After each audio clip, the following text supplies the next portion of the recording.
Hello, everyone.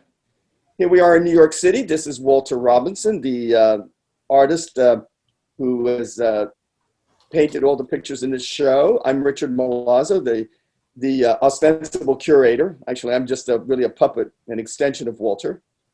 Without him, there would be nothing. There he is. And we're really very proud to be part of this whole project that Emilio Mazzoli has supported, and it was his idea to do this exhibition, and we're really happy to be here. We're both here. We're both in New York City, and we're sorry we're not in Modena. And I'm sorry I'm not going to see all of my good friends there that I normally would see when I come to Modena to do something. So I guess we should get going. Walter, what do you feel about the election? Do you like the results? What do you feel about that? Well, it's very exciting. We're going to have a life where Trump no longer sets the agenda. We still have a lot of Republicans, of course, sadly, but we'll see what happens. It's hopeful. It's very hopeful. And I would like to drink to the occasion. And in fact, the way we could start this discussion is, could you talk a little bit about the bottle of beer, the giant monumental bottle of beer that's in the show, as a matter of fact? Well, Budweiser is a very American beer. I have to apologize to all the people with a good taste in Europe who like real beer. Budweiser is very American. When I first made, I made a lot of studies of beers back in the 80s as an exercise to loosen myself up. So I made many sketches of what I called 2 six-packs. That would be 12 beers, and there would only be 5 or maybe 7 or even 3 or 4 beers in the actual picture because I'd already drunk all the missing beers. And I used 4 different kinds of beers. I used Heineken, which was green, Miller, which is yellow, Guinness, which is a beautiful brown color, and then Budweiser, which is American, red, white, and blue. It was a color exercise. Yeah. That's where that started. It's a still life. It's a still life. You know, Manet painted very nice flowers in a little glass. I painted beers. Yeah, and also, not to speak of, when you're having this beer to celebrate the election of Biden, you could also have a hamburger as well. Can you talk a little bit about? Now, there's a famous quote that you did, is that you used to paint girls, but now you paint hamburgers. I love that. Yes, well, you know, everybody ages, and in fact, as you mature and give up many of the things of youth, partying, and that includes drinking, getting high, and chasing women, and listening to loud music. And you give all that stuff up, and there's not a whole lot to look forward to. I mean, football and cheeseburgers. I like to say cheeseburgers for some reason, not just hamburgers. We're talking like a notch above. It's a burger with cheese on it. Yeah, You know, the idea is that I want to steal that icon from mass culture, from McDonald's and Wendy's.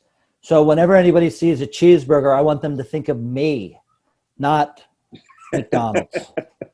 Yeah, but you know, the funny thing about the cheeseburger and the beer, you're not actually painting those objects in the way that the classical 19th century artists did, but you're actually painting representations already of those things. So your painting sort of becomes a representation of a representation. It's a strange phenomenon. That's exactly true. I'm not a food photographer. I don't, go to all the trouble to set up this beautiful tableau of food and make it look real. You know, actually, those food tableaus aren't real. They're very plastically put together. I rather just steal the images back from the corporations. I like the idea that if I'm painting a picture of a Big Mac that I stole from McDonald's, then it will have this kind of resonance. I like the idea that people who like Big Mac cheeseburgers will like my painting. The corporation has already done all the work to make a beautiful, appetizing, desirable image. So it's sort of, as Franz Klein's mother said about him, Franz, you always take the lazy way out. So, you know, Emilio, when he received the picture of the cheeseburger, he said it was one of the most grotesque things he had ever seen in his life. And he said that it was completely unappetizing. That's true. Some of them do go there. Some of them are gross. I've got to say, though, you know, I did not mean those pictures as some kind of critique of commodity culture and and cheap food. I did not mean that as a critique. I meant it as an homage. But they do go over the edge, you know. That's very popular in the avant-garde today. Thinks they're repulsive. You know what? You know, I make it nice if you can make it repulsive. You know, I once had a meeting with Ellsworth Kelly in which I was trying to convince him to be in the same show as Philip Taft. And of course, people may or may not know that Philip had appropriated a lot of pictures of Ellsworth Kelly's. And he, when I spoke to him about it, he says to me, wait a minute, let's not go any further with this discussion before you have to look at my portfolio. And so he had all of Philip Taft's images in a portfolio. And he said, look at these images. Look at this. He ruined my paintings. And then he would turn the pages one after another, all the paintings he had filled in. He said, he'd used my paintings like a coloring book. He said, do you think that's right? So, of course, I was a little shocked by all of that. And so I said to him, I made it up on the spot. I said, you know, Ellsworth, you might think about it as a homage to your work. And he said, do you think so? Did he buy that? I don't think so. No, Ellsworth was too smart to buy into that, but that was what I said, and he thought it was sweet on my part. I was just desperate. So I want to ask you now, after you've had a beer, and then you've had a hamburger, or both of them at the same time, and then your stomach is not feeling too good, then you take pills, right? So that's the pain thing with the painkillers. Now, could you explain why, in God's name, would you do a picture of painkillers, aspirin and such, all those kinds of things, those medications we might find very commonly in our medicine chest? I guess like a lot of Americans, I'm kind of a pill head. You know, you don't have in the show a painting of bromo seltzer, which is, you know, an indigestion aid we have over here. And I first made a painting of bromo in 1985 for a show at Metro Pictures. And it was funny because I wasn't really thinking of this when I made it, but you have a beautiful blue bottle with the label and a silver cap, and then all this sort of fancy Abex brushwork in the back. And only after I'd finished it, I realized I was making a joke about abstract expressionism. It's really, they just need a little bit of Alka-Seltzer, they'll feel better. But the aspirin are universal. I mean, we're in pain, man. That's about as metaphysical as I get. And that's something we all understand. I mean, it's very commonplace experience, pain. You know, one thing that strikes me about these objects over and over again, it's almost like kind of Warhol's idea that, you know, if you paint Coca-Cola, which of course you painted, you know, it's the one thing that we all have in common: the wealthy, the poor, the suffering, the ecstatic. We all have in common. It's common ground. These objects are like common ground. So, you know, rich people are eating, probably on the sneak, they're eating hamburgers, and poor people are like looking at pictures of like expensive rings and, you know, all kinds of images of wealth. So maybe Warhol had the right idea. Maybe it is about, you know, finding objects that are, you know, reference common ground. That's something we all have in common. What do you think about that? Is there anything that's Warholian about your work? I tend to think a little bit that there is. I'm certain that there is. Yes. Yeah. I'm a pop artist. I'm an 80s artist. I'm a, you know, a French painter from the late 19th century. Those are all bad things to be. An 80s artist is a very bad thing to be. I can't help it. I can't help it. Yeah. Well, in any case, you know, you're sort of stuck with yourself. You can't. There's not much we can do by now. We're kind of like trapped. That is true.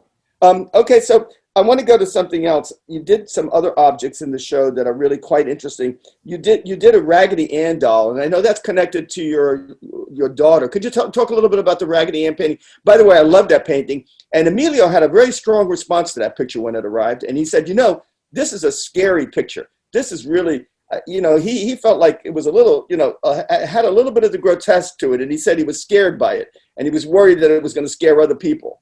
Well, I would blame that on Hollywood and all those horror movies where the dolls come alive and want to kill you. All the doll paintings were, the impulse started when I was the father of a really young daughter.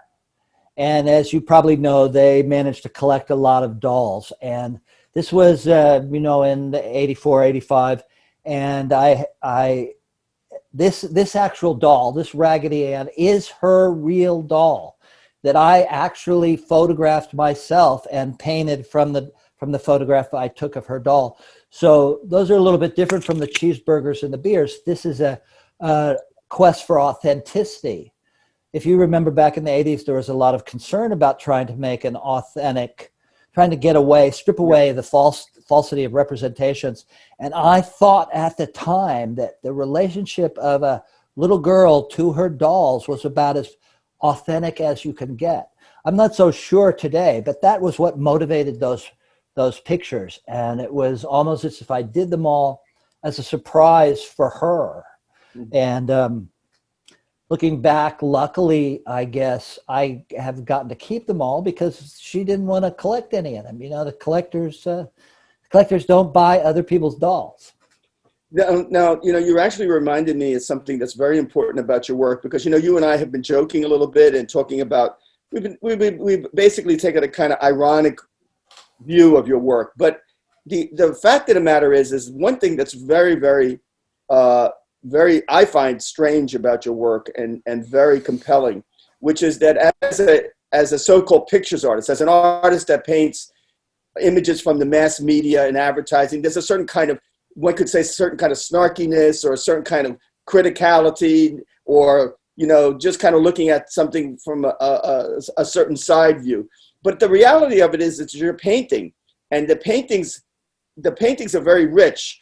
There's a kind of sincerity of motivation, of purpose. I mean, I think it's clear to me that you really enjoy painting, and these are really beautifully painted pictures. I mean, the tendency is to forget a little bit, because you're painting objects that are very commonplace, and they seem to be a little rude in a weird way, to paint a beer bottle as if it were a great icon. You tend to forget the fact that they're painted so beautifully with such beautiful resonance and texture and tonalities. So there is this kind of blending both of kind of irony and sincerity of purpose. Do you think that that's true? Could that be said about your work? Well, thank you for the compliments, Richard. I always tell myself... I didn't mean it as a compliment. I'm just trying to make them look good. I don't know how ironic... I don't know, are they ironic? There's an effort there. Underneath any ironist is sincerity. And there's an effort there to touch things in the world that are real and that have meaning to us, and the idea of a can of beer has a lot of meaning. It's not a joke. There is some humor to it, but it is a very real thing. And I think it has, more reality in the 21st century. Those subjects are all real. They're not in a way, they're not metaphysical. They're not God, They're not questions of free choice. They're everyday reality. So do you think that when, this gets a little complex, and but we're talking to a European audience, so we're not talking to Americans, so hopefully they'll be far more, capable than we are. But in a strange way, painting the Madonna and Child in the 15th and 16th century was like in a weird way, like painting Coca-Cola. I mean, that was the iconography of the time.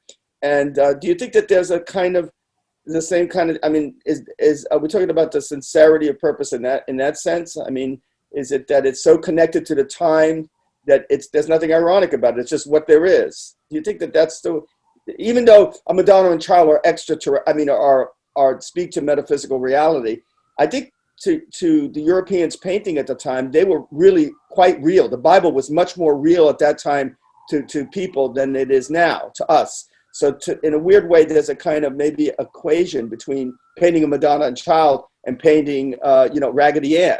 I don't know. Is that too muddled? Well, a Renaissance painting of a Madonna and Child certainly seems more profound, and it has so much history to it, and we know how much people believed in it. I think the way people have religious beliefs is different from, of course, the way people relate to everyday objects in their lives. But people worship part them. of the scientific era is to sort of strip away the import of all those kinds of beliefs and just get down to I don't know what is ontologically real. Yeah, reality. But the reality, part of that reality is that people really worship commodities. I mean, they're driven by commodities. They want them. They want to have a life full of commodities. They want to consume. This is not critical. I do a lot of that myself. I want things. I want to consume them.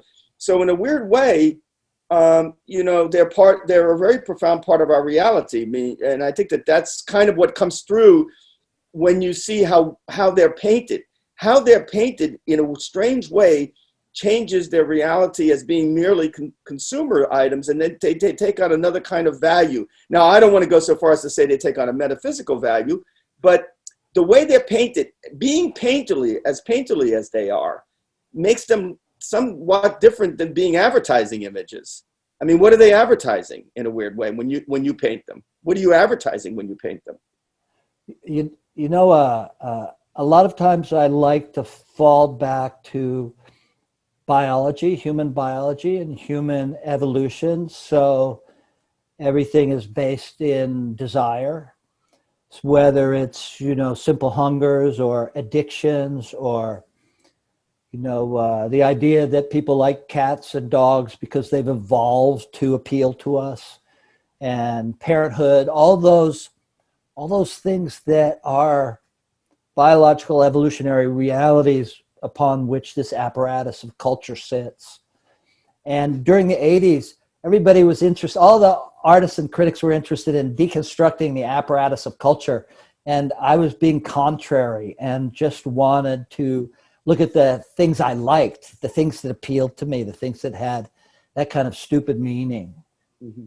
So. Yeah, but that stupid meaning turns out to be quite poignant when you think about it. I mean, it's stupid because I think you use that word to protect yourself, but in reality, there's a kind of poignancy and intimacy, maybe not inherent to the object, but certainly in the way you painted these objects, because they're painted with an affection. There's no question about that. They were painted with the kind of quality. A really well-known and very important critic, American critic by the name of Carla McCormick, has spoken very well of your work and written very well of your work. And he talks about how all the rules of the game, how the game of art is played, and yet you've always chosen to go down, in a weird way, the wrong path. You've always chosen to, the rules, but try to get the whole thing wrong intentionally. And I think this is a perfect example of that, where, here are these banal objects that people could say, well, they're just discardable. They're not so important. They don't have metaphysical resonance.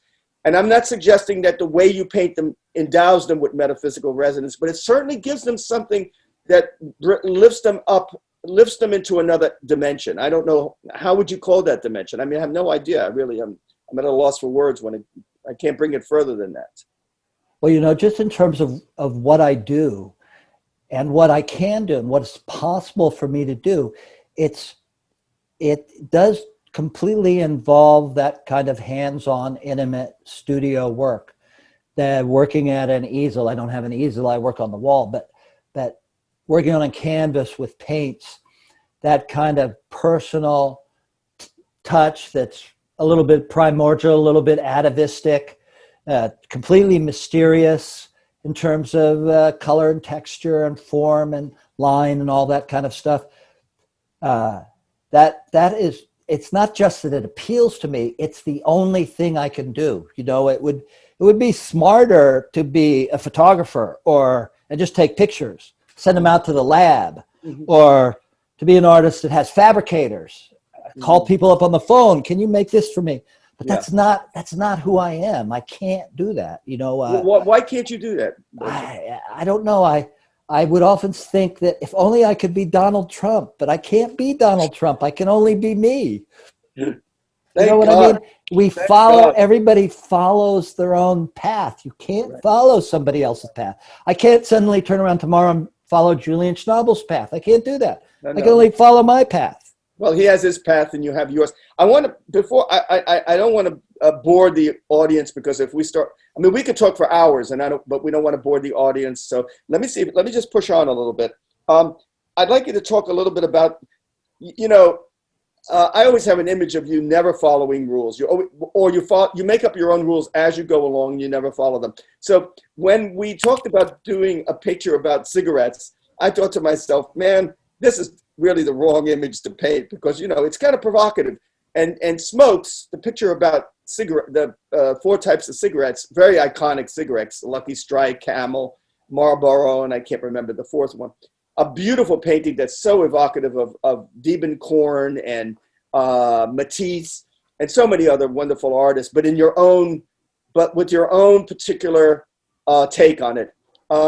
It's such a beautiful picture, but in a strange way, it's a little bit more geometrical and a little bit more, let's say, it still has gesture in it, but it's more geometrical, as opposed to, let's say, the romance pictures, the pictures of kisses, which seem to be more dynamic. Could you talk a little bit about the smokes painting? Is it a little politically correct? I mean, is that why you might want to paint a picture like that?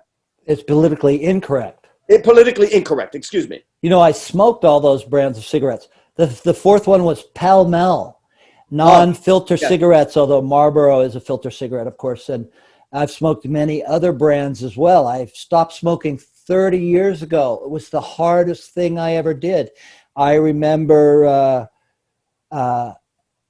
when I was a teenager, I started smoking Luckies, and then I found out later that that's the brand my father had smoked, but he had stopped when I was 5, and I had never seen him smoke that I remembered, but I had picked up the same brand as him. So in a certain sense, for people of my generation, and I suppose people of the next generation, my father's generation, there's like an Oedipal action going on in terms of cigarettes, in terms of smoking, in terms of masculinity.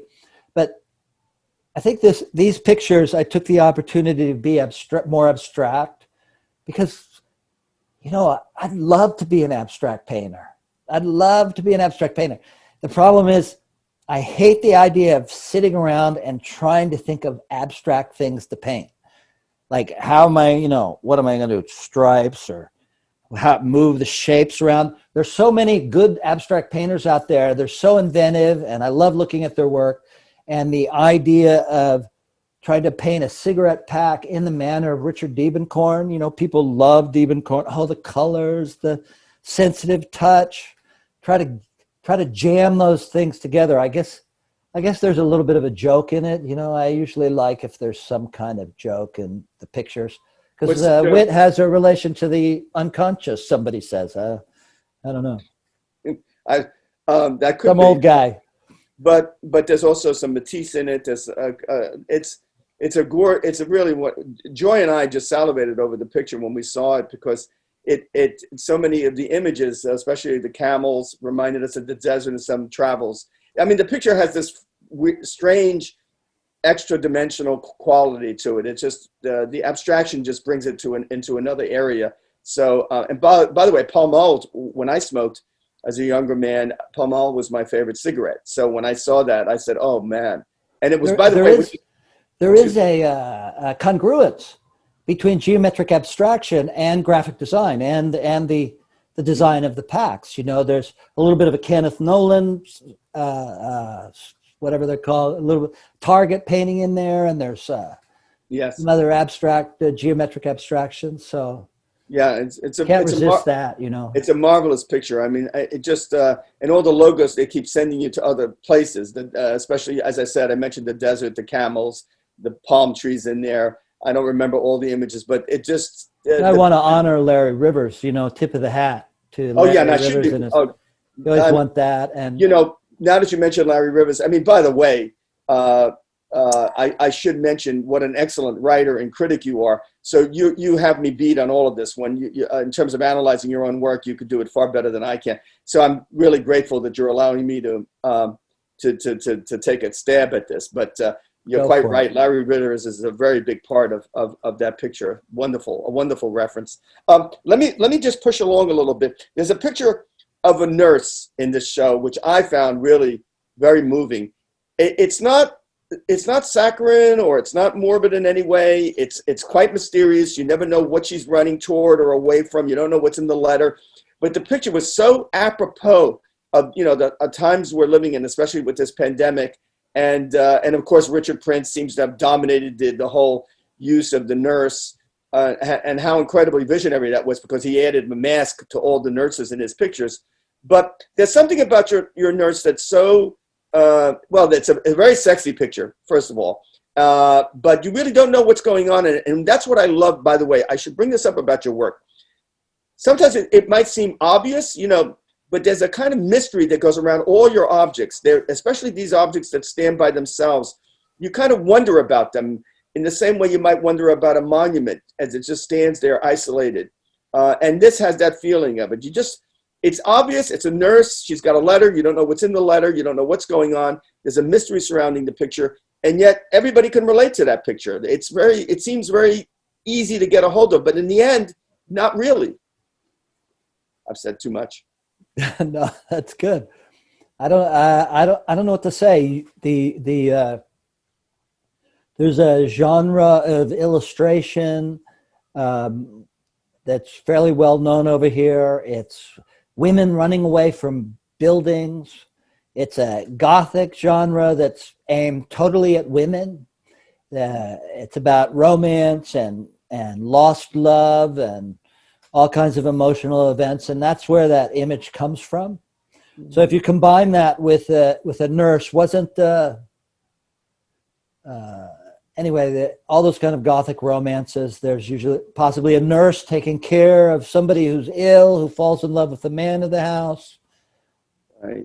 I can't remember the names of those books. But in a weird way, many of your pictures are about men and women running into each other's arms, or women running away from men, or women defending themselves from men. I mean, if you're a politically incorrect artist, you're a strangely politically incorrect artist, because you do have a lot of women, some of the women in your pictures are beating up on the men, as a matter of fact, or they're holding, guns, or they're, in some of the smaller pictures in this show, you see some of that combative aspect of it between men and women. You see the struggle between the sexes in a weird way. Yes. There are these narrative moments, and they seem very pungent, and you can find them in all kinds of fiction and everyday life, right? A couple who's suddenly discovered, a couple who's passionately in love, a couple who's swooning away, a woman who's afraid. More recently, occasionally you have a woman who's beating up on the man, but these are the kind of moments. I feel like I'm giving the script of a soap opera. These are the moments of our lives. I don't know what to say about these kind of narrative moments. They're about the relations of the sexes, and it seems like an interesting subject to me. It's easy to sort of talk about your pictures as being erotic when they're about women or about men and women. But I actually find that once again, I keep emphasizing this, because the paintings are so beautifully painted. To me, the kind of erogenous zone in these paintings, if I can use that term, is really the way the paintings are painted. I don't mean, I'm not trying to, maybe it sounds like I'm overdoing a compliment here, but not really. I just find the paintings are so sensuous that, to me, that's the erogenous zone, really, is the way the pictures are painted. So it can be a bottle of beer, a hamburger. Just the way the paint is being handled means so much to me. I don't know. Maybe it's because I'm a modernist at heart more than I am a postmodernist. I don't know. As a postmodernist, probably I want to read a lot of irony into it. But as a modernist, I want to really focus in on the materiality of the pictures. Somehow you managed to combine both modernism and postmodernism in your pictures, and you don't blink an eye. Well, as a guru, I'd want everyone to appreciate the world and its materiality. I want everyone to rejoice in the materiality of the world. And painting is a good way to sort of project all that, I think. Okay, I have just a couple of more questions. I wanted to ask you about, we all like money. And you painted a lot of money. In this show, there's two money pictures. One is a stacks of money, stacks of I can't remember if they're 20s, but they're stacks. And then there's another one where you have, they're kind of an all-over picture. It's kind of like an Abex picture done, but using money as a kind of all-over content. I mean, in a strange way, once again, you're opening a controversial door, meaning, artists like money, everybody like anybody else, but a lot of people have a romantic view of artists, and they don't want to talk about artists and a marketplace and artists and money, and they think that somehow artists are above it all. But here you are painting stacks of it. How do you, what do you make of that? Well, I've told you that interest in money as an emblem is rooted in my work with this group of artists back in 1980 and around then, called Collaborative Projects. And it was a collective group who worked collectively, and it was very politically oriented. And we had some common emblems that we'd use in the exhibitions and the events and performances that we'd put on. And one of them was a hand holding a bunch of money. And that's a sign of what is a sign of workers' action. Give workers money, fair pay for a hard day's work. And it comes from that. And the group was collectively using that on flyers and gifts they'd make. And I like to think that I'm just carrying that over, that interest in money. And most of the images today are taken from these they're called Tumblr. It's called tumblers, gangster tumblers. So it's a subculture, a gangster subculture where they show off all their money, and it has a class element because of that. It has both a gangster element and a class element, and that's sort of what it's about. And it's also, money, like you say, is something that people desire. So you can see all these other, what do the Marxists call it? Money. It's like a medium of exchange. So it holds all these other values in it. Mm-hmm. So it's just it's a subject that fits in with, cheeseburgers and women. Yeah. And if you can't paint one, you paint the other. Making me feel very decadent, Richard. No, listen, I'm going to start painting crucifixes. Well, listen, I'm going to paint church altars. And I'm sure you would do it in a very unique way. I haven't talked about the romance pictures, the pictures of men and women kissing. I love those pictures, or near kisses, or they're fabulous. You became very famous for these pictures. I haven't talked about them. I'm only at the end here. Am I bringing them up? But I want to bring them up in a specific context. You painted what I would describe as a monumental picture for the show called Pulp Romance. It's a very large picture. It's about 10 feet long by 7 feet high, something like that. It's a very big picture, monumental. And it's filled with some of those kinds of figures and various other narrative scenarios, between men and women. I'd like you to talk about the big picture, but why don't we start by talking about just very briefly these romance pictures? What was the motor behind those pictures? Well, I just wanted to paint an emblem of desire. I felt, I was young. I felt very strongly these kinds of passions, and even though it was a cliche, and I wanted to embrace it. I love the idea of a template that everybody used. I actually like the idea of cliches. I'm not in the business of overturning them and coming up with something new. I like to look into the cliche for its meaning. And the romance pictures were really very much about that kind of desire and that kind of biology. The big picture, it's kind of it's kind of an index.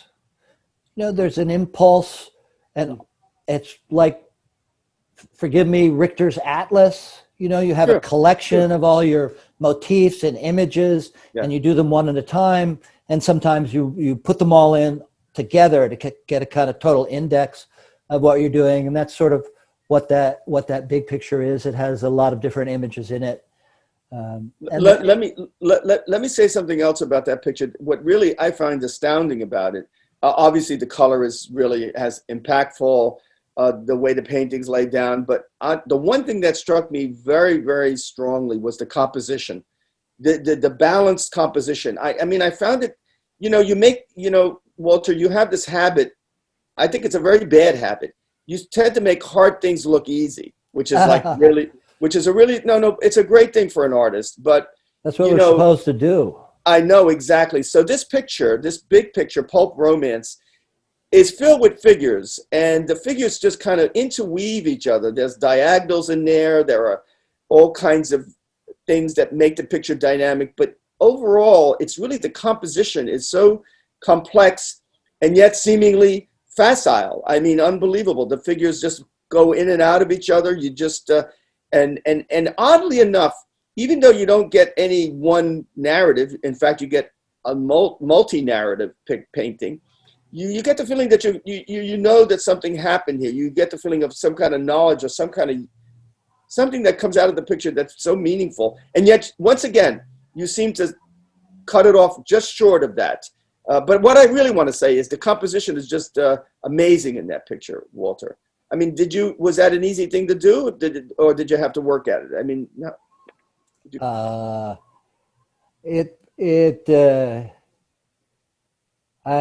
Let me tell you something about color instead. Okay. When I was taking an art class in college, I had this teacher, Adjil Junkers. He was a third generation Abex guy. His stuff is still around. He said to me, just use color. He didn't give me any color theories. He said, just use color. And I took that to heart to mean it's all random, doesn't really matter. Don't go into don't burden yourself with all these theories. It'll all work out in the end. And that's sort of the way I approach the composition too. You know, I had certain ideas of balance. I don't want it to be like all female or too many male or too much of this or too much of that. So I'm trying to balance it out. But basically, I'm trying to be as random as possible. Well, you get that sensation. The sad truth. You get that in the picture, and that's probably the randomness is what defies any kind of narrative you might get out of a picture like that. But it does have this kind of, it's a very all-embracing kind of very visionary painting. I mean, that's probably the word I really want to use. Is it's visionary, that it has a kind of all-encompassing feeling to it, and I was just struck by the composition. I don't think that that's an easy thing to do. Now, maybe color is the root. Maybe that's the way you get to it. But somehow there's a lot of really excellent drawing in there and figuration and a lot of other things that are not so easy to do. And of course, you can make some parts of a painting work, but to get them all to work together, especially a lot of figures in the same plane, it's actually not an easy thing to do, especially if you're employing modernist things like flatness of surface and yet still getting the illusion of three-dimensionality out of that flatness. I mean, that's all really, to me, extraordinary. I mean, I don't take that for granted. I mean, you make it seem easy, but I wouldn't take it for granted. I mean, it's a really marvelous picture, I must say. Thank you. It took me a while to do. Yeah, you did a lot of sketches, and I know you do a lot of sketches before you work. So that's another thing. You make things look easy, but I know that for every painting, you make lots of sketches, lots of watercolor, not watercolors, but works on paper. Works on paper. Yeah, so I know a lot of that goes into the pictures. So once again, you make everything look easy, but it entails a lot of preparation. Walter, I don't know what to say. I mean, you really. Well, thanks a lot, Richard. Thanks for all the work you've done for me and for making this show possible. I'm really disappointed I can't be there for the opening. I love Italy. I've been several times, and I would love to go to Modena and see the gallery. Maybe we can sometime in the future. Well, maybe Hope everybody stays safe. Keep your mask on. And we'll get to, and I'll get to introduce you to one of the great dealers of Europe, Emilio Mazzoli, not only Italy, but of Europe. And, you know, he obviously is really a big believer in your work, or else there would be no show. And so maybe we could celebrate the show at a later date, maybe in January. That's what Emilio mentioned to me. Maybe we can get together in January and also celebrate the book. But it's been great working with you. The show has just been a really very satisfying experience, and I want to thank you. Thank you for your generosity. I'm gonna turn off the recording so we Okay. can stay on, but the recording will end. So goodbye to anybody who's watching. Okay.